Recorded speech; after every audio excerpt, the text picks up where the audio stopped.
जैसा कि आप सभी को मालूम होगा कि आरपीएफ कांस्टेबल का एग्ज़ाम 2 मार्च से शुरू हो चुका है। तो ऐसे में मैं आपके लिए जीके और जीएस के कुछ इम्पोर्टेंट क्वेश्चन लेकर आया हूं।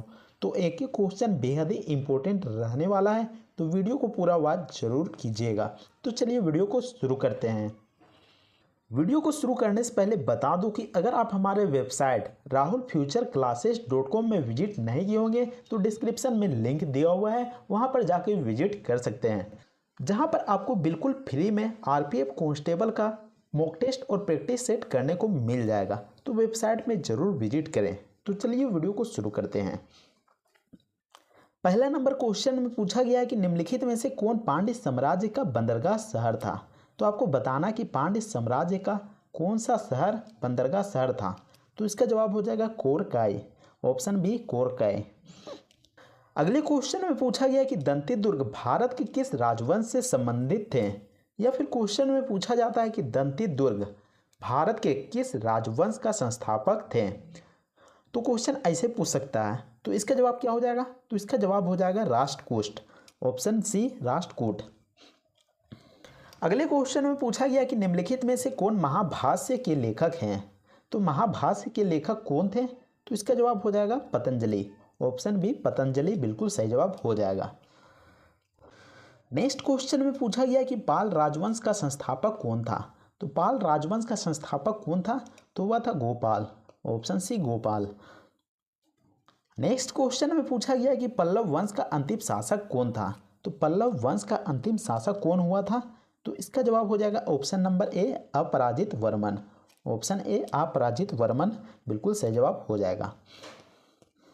नेक्स्ट क्वेश्चन में पूछा गया कि रविकृति निम्नलिखित में से किस वंश के शासक के दरबारी कवि थे।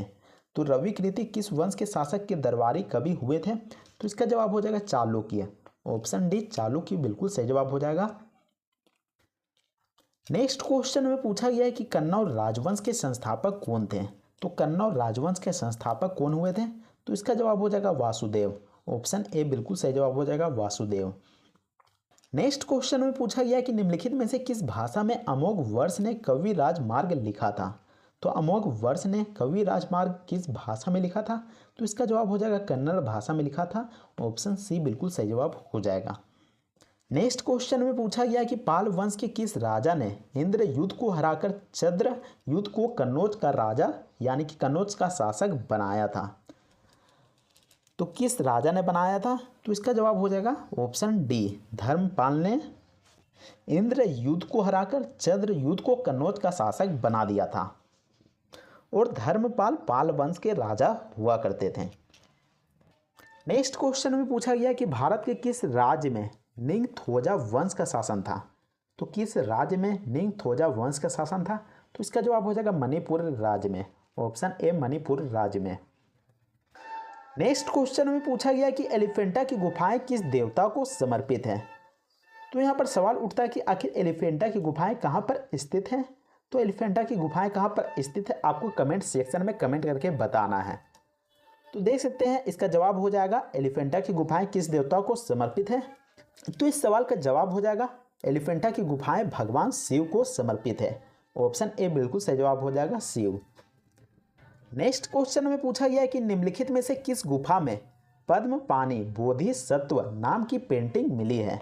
तो किस गुफा में मिली है। तो यह मिली है अजंता गुफा संख्या 1 में, ऑप्शन डी बिल्कुल सही जवाब हो जाएगा। नेक्स्ट क्वेश्चन में पूछा गया है कि दिल्ली सल्तनत का पहला वंश कौन सा था। तो दिल्ली सल्तनत का पहला वंश कौन सा था। तो इसका जवाब हो जाएगा मामलुक वंश, जिसको गुलाम वंश के भी नाम से भी जानते हैं। अगर यहाँ पर ऑप्शन में गुलाम वंश या फिर मामलुक वंश कोई भी दिया हुआ है तो आप उसको टिक कर सकते हैं, दोनों ही सही हो जाएगा। तो यहाँ पर मामलुक वंश दिया गया है, तो ऑप्शन ए बिल्कुल सही जवाब हो जाएगा, जो कि दिल्ली सल्तनत का पहला वंश था। नेक्स्ट क्वेश्चन में पूछा गया है कि इब्न बतूता कहाँ से भारत आया था। तो आपकी जानकारी के लिए बता दें कि इब्न बतूता दिल्ली सल्तनत काल में भारत आया था, लेकिन कहाँ से आया था। तो वह मोरक्को से आया था, ऑप्शन ए बिल्कुल सही जवाब हो जाएगा मोरक्को से आया था। अगर सवाल में पूछा जाता है कि मोरक्को कहाँ स्थित है, तो मोरक्को अफ्रीका में स्थित है। अगले क्वेश्चन में पूछा गया कि विजयनगर साम्राज्य की स्थापना के समय दिल्ली का सुल्तान कौन था। तो विजयनगर साम्राज्य की जब स्थापना हो रहा था तो उस समय दिल्ली का सुल्तान कौन था? तो इसका जवाब हो जाएगा ऑप्शन नंबर सी, मोहम्मद बिन तुगलक था। ऑप्शन सी, मोहम्मद बिन तुगलक था। नेक्स्ट क्वेश्चन में पूछा गया है कि दिल्ली सल्तनत के दौरान उलेमा शब्द खालिस्तान से जुड़ा था। तो उलेमा शब्द किसके लिए प्रयोग किया जाता था? तो इसका जवाब हो जाएगा ऑप्शन सी, विद्वान, धर्मशास्त्री और न्यायविद के लिए उलेमा शब्द का प्रयोग किया जाता था। ऑप्शन सी बिल्कुल सही जवाब हो जाएगा। नेक्स्ट क्वेश्चन में पूछा गया है कि तबकात ए नासिरी द्वारा लिखा गया था। तो तबकात ए नासिरी किसके द्वारा लिखा गया था? तो इसका जवाब हो जाएगा ऑप्शन नंबर डी, मिनहाज ए सिराज के द्वारा लिखा गया था। ऑप्शन डी बिल्कुल सही जवाब हो जाएगा। अगले क्वेश्चन में पूछा गया है कि पृथ्वीराज चौहान से पहले निम्नलिखित में से किस शासक ने दिल्ली पर शासन किया था? तो यहाँ पर पृथ्वीराज चौहान से पहले कौन सा ऐसा शासक हुआ जो कि दिल्ली पर शासन किया था? तो इसका जवाब हो जाएगा अनंग पाल ने। Option B. नेक्स्ट क्वेश्चन में पूछा गया है कि दिल्ली सल्तनत के किस शासक ने इक्ता कर को समाप्त कर दिया था? तो दिल्ली सल्तनत का कौन सा ऐसा शासक हुआ जो कि इक्ता कर को समाप्त कर दिया? तो इसका जवाब हो जाएगा अलाउद्दीन खिलजी ने इक्ता कर को समाप्त कर दिया था। ऑप्शन सी बिल्कुल सही जवाब हो जाएगा अलाउद्दीन खिलजी। नेक्स्ट क्वेश्चन में पूछा गया है कि निम्नलिखित सुल्तानों में से किसने कीमतों को नियंत्रित करने का प्रयास किया था? तो यहाँ पर सवाल में पूछा गया है कि वस्तुओं की कीमतों को नियंत्रित करने का प्रयास किस सुल्तान ने किया था? तो इस सवाल का सही जवाब हो जाएगा option number C, Alauddin Khilji ने। ऑप्शन सी, अलाउद्दीन खिलजी ने। आपकी जानकारी के लिए बता दें कि अलाउद्दीन खिलजी ने 3 बाजार बनाए थे, अलग अलग वस्तुओं के लिए 3 बाजार बनाए थे और जिसके तहत कीमतों को नियंत्रित करने के लिए बनाया गया था।